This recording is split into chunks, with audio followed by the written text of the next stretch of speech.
video just on the relevant information regarding disassembling, cleaning, and reassembling VTEC valve.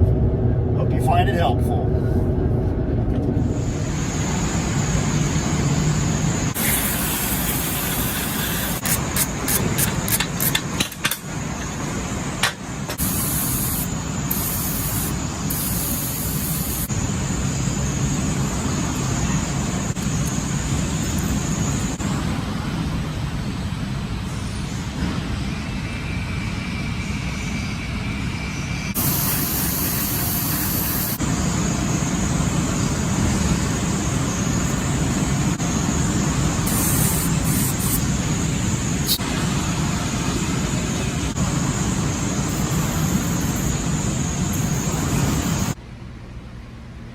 So for the most part, these are the components of your VTEC. This is the main valve body. That's your spool in there.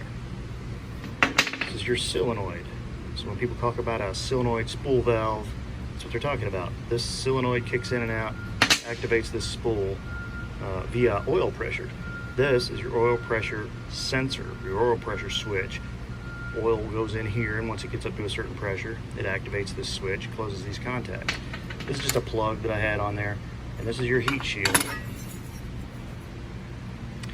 That is the maker's mark of a genuine Honda VTEC.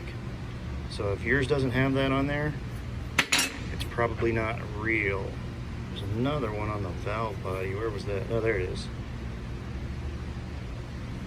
Is that PNE?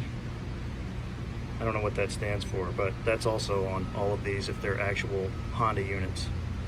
Once you get this apart, you find out that there's really not much to it. So you can see that move back and forth. This is all part of a system that moves your cam back and forth to allow your engine to kick into a different cam load depending on demand.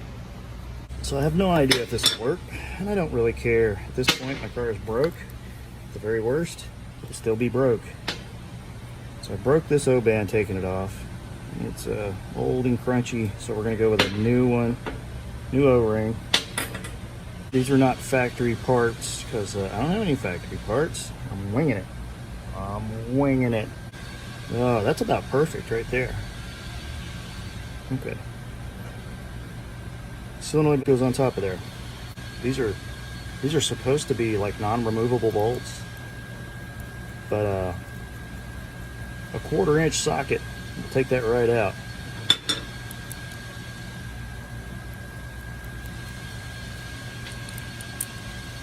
See there?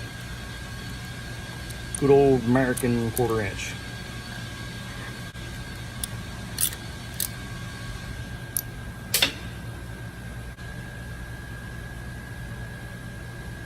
I think I could reuse that O-ring.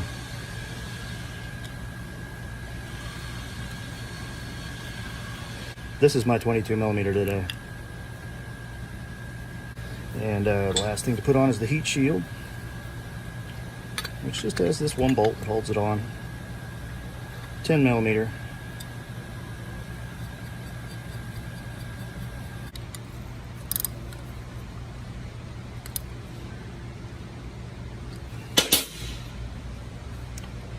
Well, folks, will this thing work?